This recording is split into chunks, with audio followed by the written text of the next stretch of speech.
Welcome to our channel. ఈ రోజు మనతో పాటు రమగారు ఉన్నారు. నమస్తే రమగారు. నమస్తే జయ. రమగారు, ఈరోజు ఒక సరదా స్టోరీ కావాలండి. మీకు ప్రతి వారం చెప్తూనే ఉన్నాం సరదా స్టోరీలు. మోతాదు ఇంకొంచెం పెంచండి రమగారు. మొన్న ఒక కాకరకాయ కూర కథ చెప్పుకున్నాం కదా. ఒక ఆవిడ నాకు ఫోన్ చేశారు.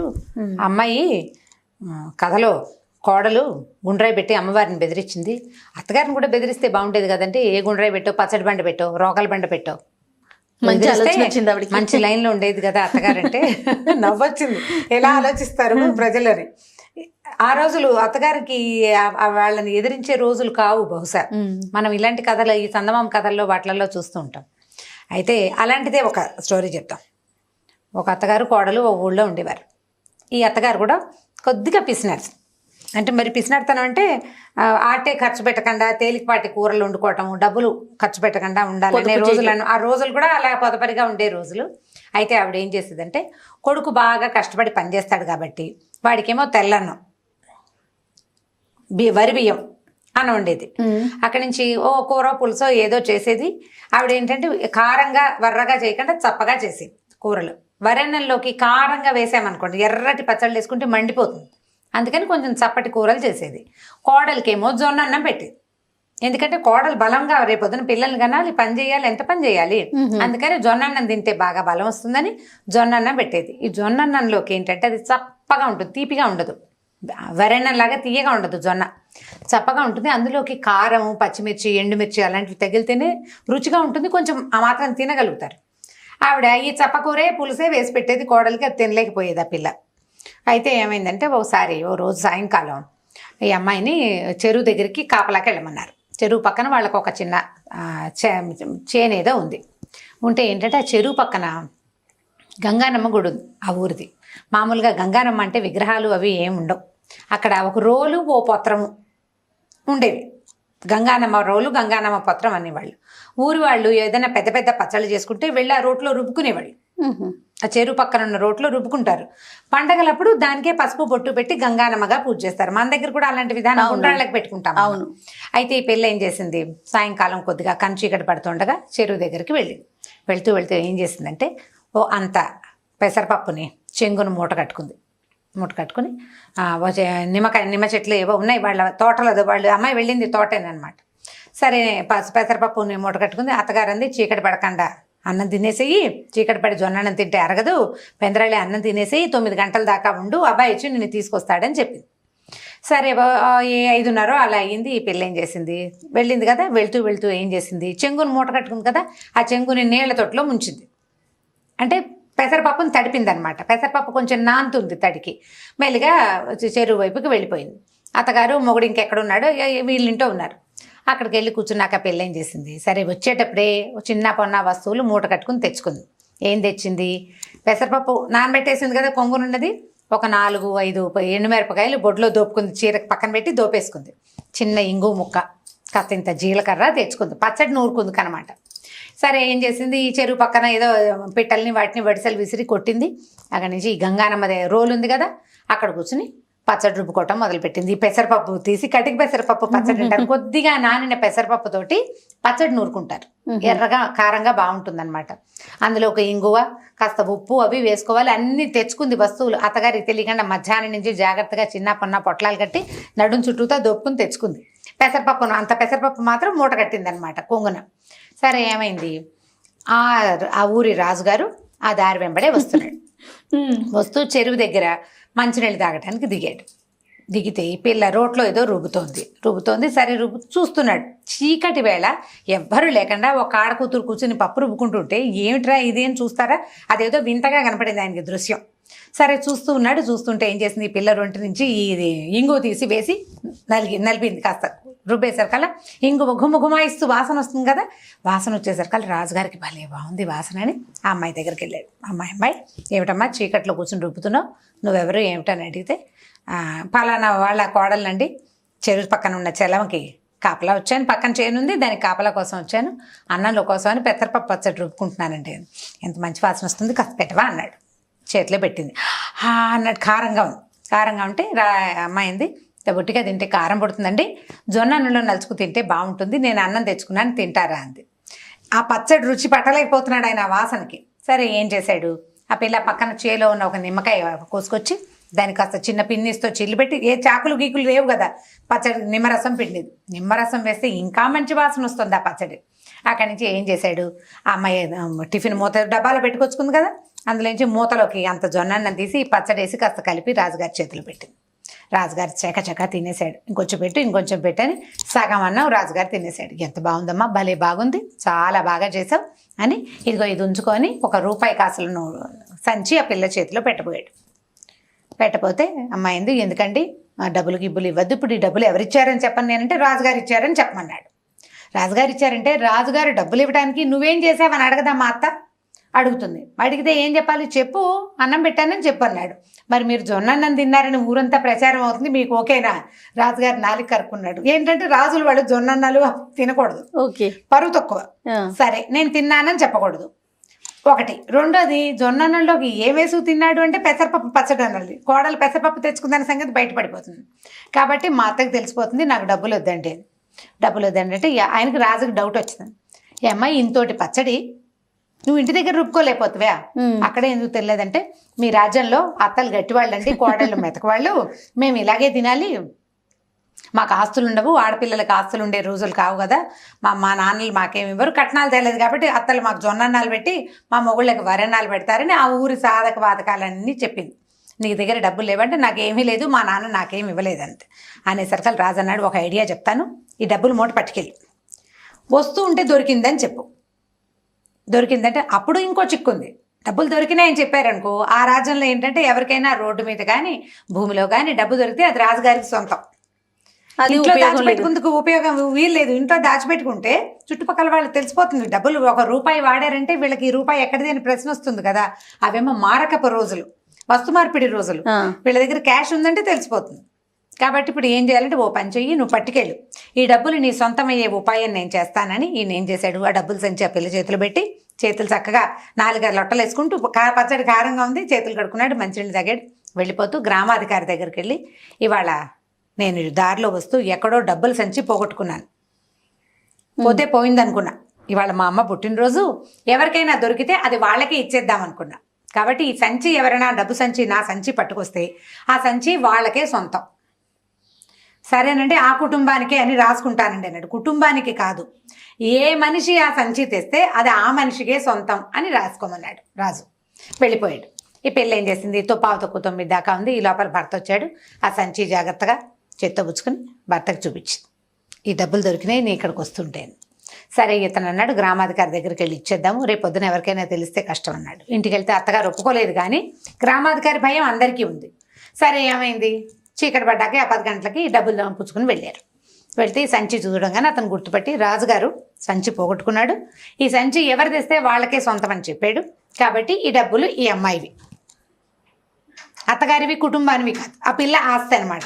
ఆ డబ్బులు చేతిలో పెట్టారు. పెట్టేసరికల్లా వెనక్కి తెచ్చుకుంది.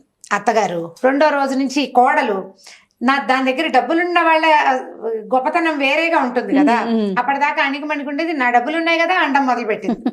4 రోజులు చూసేసరికి అత్తగారికి ఏమనిపించిందంటే, ఇంతోటి కోడలు మనకి దొరకపోతుందా, ఈ కోడల్ని వదిలించుకోవాలి అనిపించేసింది ఆవిడకి. కోడల్ని వదిలించేసుకుంటే దాని డబ్బులన్నీ మనవే.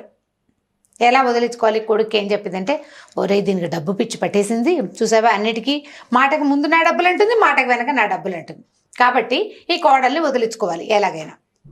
ఏం చేద్దామే అమ్మ అన్నాడు. నీ ఇష్టం, అంతా అమ్మ ఇష్టమే, వాడు అమ్మకి లొంగిపోయి ఉంటాడని, పెళ్ళమంటే ఇష్టమే వాడికి, కానీ అమ్మకి లొంగి ఉంటాడు. అమ్మంది, ఓ పని చేస్తానరా, నేను దీన్ని రాత్రి బాగా తొందరగా నిద్రపుచ్చేస్తానంటే పడుకోబెట్టేస్తాము, తీసుకెళ్ళి శ్మశానంలో పక్కన చాప చుట్టతో సహా తీసుకెళ్ళి అక్కడ పెట్టి అంటించేద్దాం, చచ్చిపోతుంది, పుట్టింటికి వెళ్ళిందని చెప్దాం, డబ్బులు మనం దాచేసుకుందాం అనుకున్నారు. ఓ రోజు ఏం చేసింది, పొద్దున్న నుంచి సాయంత్రం దాకా పని చేయించింది పిల్లతోటి, ఎక్కడ కూర్చొనివ్వల. అమ్మాయి బాగా అలసిపోతే సాయంకాలం ఆవిడ ఏం చేసింది, అంత పెసరపప్పు చారు, ఇంత పెసరపప్పు పచ్చడి చేసింది. ఆ పిల్లకి ఇష్టం అవి 2 చేసి ఒక చిటికెడంత నల్ల మందు కలిపింది అందులో. పెందరాళే అన్నం తినగానే అది కళ్ళు మూసిపోతుంది. నల్ల మందు పడేసరికల్లా కొత్తగా వేసుకున్న వాళ్ళకి తూగుతూ ఉంటారనమాట. నిద్ర వస్తుంది, నీకు పగలల్లా రెస్ట్ లేదు కదా, పడుకో అని ఆ పిల్లని చాపేసి పడుకోబెట్టేసరికల్లా పిల్ల నిద్రపోయింది. నిద్రపోగానే వీళ్ళిద్దరు ఏం చేశారు, చీకటి మాట దాన్ని ఇంకో చాపలకు దొర్లిచ్చి చుట్టేసి అమ్మ పక్కన కొడుకో పక్కన మోసుకుంటూ శ్మశానానికి తీసుకుపోయారు. ఊరికి బాగా దూరంగా ఉంటుందన్నమాట. అక్కడ దాన్ని కింద పెట్టి వెలిగిద్దామని చూశారు. వెలిగించడానికి వీళ్ళు అగ్గిపుల్లలు తెచ్చుకోవాలి. అగ్గిపెట్టె కావద్దు. సరే వాడు కొడుకున్నాడు, అమ్మ నువ్వు ఇక్కడే ఉండవే, నేను వెళ్ళి అగ్గిపెట్టె తెస్తాను అన్నాడు. అనేసరికల్లా అత్తగారు అంది, ఒరే నాకు భయం రా, ఇక్కడ చీకట్లో ఇదేం చేస్తుంది, తెలివి తప్పి పడుంది, పద మన ఇద్దరం వెళ్దాం ఒకళ్ళకొకళ్ళని తోడని ఆ పిల్లని అక్కడే వదిలిపెట్టి కొడుకు తల్లి ఇద్దరు కలిసి ఇంటికి పోయారు. ఓ అంత నూనె తెచ్చారు, ఓ ఇంత నిప్పు పెట్టి తెచ్చారు. తెచ్చుకోవడానికి వెళ్ళారు వాళ్ళు. ఈ పిల్లకి ఏమైంది, బాగా చీకటి, రాత్రి 11 గంటలు అయిపోయింది. శ్మశానం అనేసరికి ఊరికి దూరంగా ఉందా, చెట్లు అవి ఉన్నాయి, చల్లటి గాలి ఇస్తుంది. కాసేపటికి నిద్దట్లోనే చలేసింది. మన నిద్దట్లో చలేస్తే ఏం చేస్తాం, లేచి ఏం కూర్చోం, కాళ్ళ దగ్గర ఏమున్నాయో తడిమి దుప్పట్లు లాక్కోవడానికి ట్రై చేస్తాం కదా. అది కాదు, అటు ఇటు కాళ్ళు కదిపేసరికల్లా చుట్టేసి ఉన్నానని దానికి అర్థమైంది. ఏమిటి ఇలా చాప చుట్టుకుపోయాను నేనని చూసుకుంటే చాపలో తను చుట్టూ ఉన్నట్టు, ఊరికి దూరంగా ఫలానా చోట ఉన్నట్టు ఆ పిల్లకి అర్థమైపోయింది. అప్పుడు లేచి అమ్మ బాబోయ్ వీళ్ళు నన్ను ఏదో చేయబోతున్నారని ఏం చేసింది, అక్కడ కాస్త కనువెలుగ్గా కనపడుతోంది.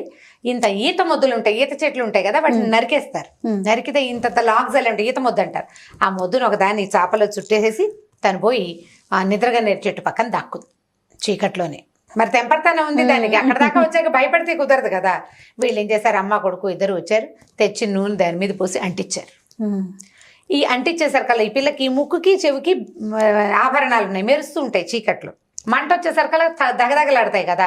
గబగబా ఏం చేసింది, ఇది మట్టిలో చేతులు ఇట్లా ఇట్లా తడివి మొహానికి చెవులకి అన్నిటికీ మట్టి రాసేసుకుంది, వస్తువులు మెరవకుండా రాసేసుకుని మెల్లిగా అలాగా చీర చెంగు దొప్పుని చెట్టెక్కి కూర్చుంది. నిద్రగా నేరు చెట్టెక్కేసి వీళ్ళు తగలబడ్డం చూసి అమ్మ కొడుకు ఇద్దరు ఇంటికి వెళ్ళిపోయారు. చెట్టు మీద కూర్చుంది కదా, కూర్చుని ఆలోచిస్తుంది, దేవుటి నా పరిస్థితి ఇలా అయింది, రాజుగారికి అన్నం పెట్టిన ఫలితం అంతా పోయింది, డబ్బులేమో వీళ్ళు నొక్కేశారు, ఇప్పుడు ఎటు కాకుండా నేను చెట్టు మీద చేరాను, నా మొహంలాగా ఏం చేయాలో తెలియటం లేదని ఆ పడుకుంది. కునికిపాట్లు వస్తున్నాయి. నల్ల మంది ఒకటి వేసుకుని తినేస్తుంది కదా, అట్లా నిద్రమూతగానే ఉంది. కాస్త ఆలోచిస్తుంది, మధ్యలో తెలివి తప్పి నిద్ర వస్తుంది. ఇంతలో ఏమైంది, ఊరికి దూరంగా ఉంది కదా, ఆ ఊళ్ళో నుంచి కొంతమంది దొంగలు ఈ శ్మశానం దగ్గరకు వచ్చారు, ఒక 5-6. వాళ్ళు ఏం చేశారు, డబ్బులు తెచ్చుకుని చెట్టు కింద కూర్చుని పంచుకుంటున్నారు. వాళ్ళకి వెలుగేమిటి, ఈ పిల్లని తగలెట్టుతున్నాం అనుకుని ఈత ముద్దను వెలిగించారు కదా, అది మండుతూ ఉంటుంది కణకణలాడుతూ. అమ్మ కొడుకు నుంచుంటే వాళ్ళకి అర్థమయ్యేది శవంకాలిన వాసన బాగుండదని వాళ్ళు ఇంటికి వెళ్ళిపోయారు. ఆ మంట వెలుగులో వీళ్ళు డబ్బులు పంచుకుంటున్నారు. ఈ పైన కూర్చుని కునికిపాట్లు పడుతున్న పిల్ల ఎప్పుడో పట్టు తప్పి దబేలమని వాళ్ళ మీద పడి పడేసరికి వాళ్ళు కంగారు పడి చచ్చి, ఈ కనపడ్డదేమో దీని మొహం నిండా మట్టుంది. మనిషిలాగా వాళ్ళకి తోచలేదు. చీకటి మాట రాత్రి 1 గంటకో 2 చెట్టు మీద నుంచి ఒకటి దూకింది, దాని మొహం నిండా మసి. అక్కడి నుంచి ఏమైంది, వాళ్ళు కాస్త బెదిరిపోయి, ఓరు నాయను ఇదేదో అమ్మవారల్లే ఉంది, అమ్మవారంటే ఇదే ఏదో దూకింది మీదకి అని చెప్పేసి పారిపోయారు. పారిపోతే ఈ పిల్ల చూసుకుంది, కిందేవో చక్కగా డబ్బులు గిబ్బులు కనపడుతున్నాయి. తెల్లారేదాకా చెట్టు మొదట్లో పడుకుని నిద్రపోయింది. తెల్లవారిన తర్వాత అక్కడ మిగిలిన వస్తువులు డబ్బులు కనపడ్డాయి. వాటిని మెల్లిగా 2 మూట కట్టుకుని ఇంటి వైపుకి నడిచొచ్చింది.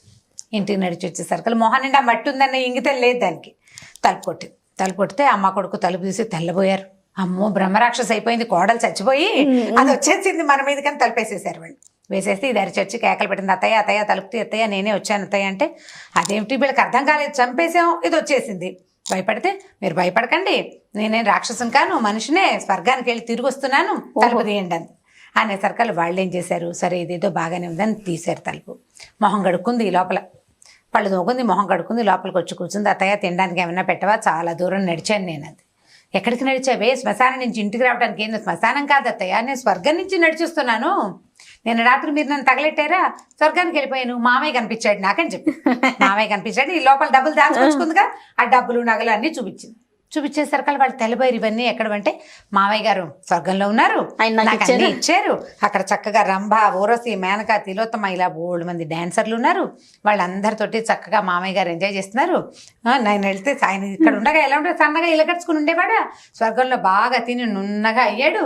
నేను కూడా రాత్రి వాళ్ళ దగ్గర చక్కగా అవి ఇవి పళ్ళు అవి తిన్నాను, నడక ఎక్కువైంది, కానీ ఇవన్నీ ఇమ్మన్నారు, మీ అత్తను చూసి ఎన్నాళ్ళు అయిందే అన్నాడు మామయ్య అని చెప్పింది. చెప్పేసరికి నమ్మేశారు వీళ్ళు, ఎందుకంటే వీళ్ళు అంటించారు కదా. అక్కడి నుంచి ఈవిడికి డౌట్ రావటం మొదలెట్టింది, ఇదేమిటి మొగుడు ఇక్కడ ఉండగా ఎవరిని కన్నెత్తి చూసేవాడు కాదు, చచ్చి స్వర్గానికి వెళ్ళాక రమ్మతో వాళ్ళతో కబుర్లు చెప్తున్నాడు, ఏం పాడు. అక్కడి నుంచి దాన్ని స్వర్గం కబుర్లు అడగడం మొదలెట్టింది కోడల్ని. బాగుందా, అక్కడ ఎలా ఉంది, కుర్చీలు ఉన్నాయా, మంచాలు ఉన్నాయా, మీ మామగారు ఎక్కడున్నాడు, వాళ్ళంతా ఎక్కడ ఉంటారు, ఇంకా మనుషులు ఎవరున్నారంటే 3 మంది ఉన్నారు, మావయ్య నేను బోల్డ్ కబుర్లు చెప్పుకున్నాం, ఆయన మిమ్మల్ని చూడాలని చాలా ఇదవుతున్నాడు అత్తయ్య, వెళ్తావో వెళ్ళవో నీ ఇష్టం, కానీ మీ అత్తని కూడా తీసుకురావే అమ్మాయి అని అడిగాడు, వెళ్తావో వెళ్ళవో నీ ఇష్టం మరి రోజు 4-5 రోజులు నీ ఇష్టం అంట మొదలెట్టింది. ఈవిడికి ఓ పక్కన మొగుడిని చూద్దామని ఉంది, ఆయన అక్కడ ఏం పువ్వులు పూయించేస్తున్నాడు అని డౌట్గా ఉంది. అక్కడి నుంచి ఏమంది ఓ రోజు కొడుకుతోటి, ఒరే ఎలాగైనా ఇది వెళ్ళొచ్చింది, నన్ను కూడా అక్కడికి పంపించండి రా, 2 రోజులు వెళ్ళి మీ నాన్నని చూసొస్తాను, స్వర్గానికి వెళ్ళొచ్చేసింది కదా కోడలు మరి, అందుకని నన్ను కూడా పంపించరా అని అడగటం మొదలెట్టింది. కొడుకు అన్నాడు, ఏమోనే అమ్మా నువ్వు సరిగ్గా వస్తావో రావంటే, ఎందుకు రాను, అది రాలా, ఆ మాత్రం తెలివితేటలు నాకు లేవు, నేను వస్తాను రాను. అక్కడి నుంచి వీళ్ళు ఏం చేశారు, సరేనని నువ్వు ముందు దానికి ముందు నల్లమంది వేసుకోవాలి, అన్నం పెట్టారు, నల్లమంది వేసి తీసుకెళ్లి అంటించేశారు. మరి స్వర్గానికి వెళ్తారంటోంది కదా. కొడుకు ఏమర్థం అవుతుంది, వాళ్ళ అమ్మ ఏదంటే అదే వాడు, రెండో మాట వాడికి లేదు. చాలా మంది ఉన్నారు అలాంటి కొడుకులు ఇప్పటికి కూడా, ఇప్పటికీను. తీసుకెళ్ళి అంటించారు. అంటిస్తే 2 రోజులైంది, ఏమిటే మా అమ్మ రావట్లేదు అంటాడు వాడు భర్త. అతను అడుగుతున్నాడు అనమాట, మా అమ్మ ఏమిటే 2 రోజులైనా రాదు, 4 రోజులైనా రాదు, ఏమోలే ఆయన వదిలిపెట్టి రాలేకపోతుందో ఏమిటో, కాదే ఇక్కడ గొడ్డు గోదా, ఆవిడేమిటి వెళ్ళేటప్పుడు ఆవు ఈనమోపు మీద ఉంది, ఆవి నాటికి వచ్చేస్తాను జున్ను తినడం కోసం అని చెప్పింది. ఆవినింది, జున్ను అయ్యింది, తెరపిన పడ్డాయి, ఏమీ లేవు, పాలు మామూలుగానే ఇచ్చేస్తుంది, ఆవు జున్ను పాలు అయిపోయినాయి. అయినా అత్తగారు రాల. అత్తగారు రాపోయేసరికి కొడుకు ఒక 15-20 రోజులు అయ్యేసరికి డౌట్ వచ్చేసింది, మా అమ్మ ఏమిటి అక్కడే ఉండిపోయిందా, నేను ఏం చేయాలి. ఆయన సర్కల్ అమ్మాయి ఏం చేసిందంటే తాపీగా మొగుడిని కూర్చోబెట్టి సాంగంగా జరిగిందంతా చెప్పింది. మీరు నన్ను ఇది చేయబోయారు, ఇప్పుడు మీ అమ్మ వెళ్ళిపోతే నీకు నొప్పి తెలుస్తోంది, నేను తిరిగి రాకపోతే నీకు తెలిసేదే, రాజుగారు ఇచ్చిన డబ్బులు నువ్వే పట్టుకొని మీరే తీసేసుకుని, నేను రోడ్డు నుంచి పట్టుకొచ్చిన డబ్బులు కూడా మీరే తీసేసుకోవాలని మీ ఉద్దేశము అని భర్తకి బాగా అర్థమయ్యేలాగా బ్రెయిన్ వాష్ చేసింది అనమాట. చేసేసరికి వాడు ఏమంటే, సరే కానీలే మా అమ్మ తిరిగి రాపోయినా మా నాన్న దగ్గరే ఉందని చింతంగా ఊరుకున్నాడు. ఈ అమ్మాయి హాయిగా అంతకుముందు రాజుగారు ఇచ్చిన డబ్బులు, ఇప్పుడు తను తెచ్చుకున్న డబ్బులతోటి చక్కగా పాల వ్యాపారం చేసుకుంటూ హాయిగా సంతోషంగా ఉంది భర్తతోటి. తర్వాత తన కోడళ్ళని ఆవిడెప్పుడు జొన్నన్నం పెట్టలేదన్నమాట. జొన్నన్నం తిన్న కోడళ్ళు తిరుగుబాటు చేస్తారని. అంటే బంతిలో బలపక్షం చేయకూడదు కదా జయ. బంతిలో బాలపక్షం చేస్తే ఎట్లా, వీళ్ళు చిన్నపిల్లలని పెట్టకుండా ఉండకూడదు. అందరు ఇప్పుడు నువ్వేం తింటున్నావో నీ పక్కన ఉన్న వాడికి కూడా అదే పెడితే వాడికి ఏం తేడా దృష్టి ఉండదు. నువ్వు సరిగ్గా చేయకపోతే వాళ్ళు నిన్ను ఏదైనా చేయాలనుకుంటారు. అత్తగారులకు పాఠమే కదా ఇది, అత్తగారులకు గుణపాఠమే. ఊళ్ళో ఎవరు అత్తగారులు ఏం చేశారో మరి, చాలా ఉంటాయి ఇలాంటి కథలు, బోల్డ్ అని కనపడతాయి. చాలా బాగుంది. స్వర్గారోహణ పర్వం కథ బ్రహ్మాండంగా ఉంటుంది. ఫన్నీగా ఉంది రమ్మగారు, పిల్లలకు కూడా కొంచెం కామెడీగా నవ్వుకోవడానికి బాగుంటుంది. ఇలా చేయకూడదు, ఇలా చేయొచ్చు అని చెప్పడానికి కూడా ఉపయోగపడుతుంది. రైట్ రమ్మగారు, ఇంకో స్టోరీతో మళ్ళీ కలుద్దాం. ఓకే జయ, థ్యాంక్ యూ అండి. ఈ వీడియో కనుక మీకు నచ్చినట్లయితే లైక్ చేయండి, షేర్ చేయండి. మరిన్ని వీడియోస్ కోసం మా ఛానల్ని సబ్స్క్రైబ్ చేసుకోండి.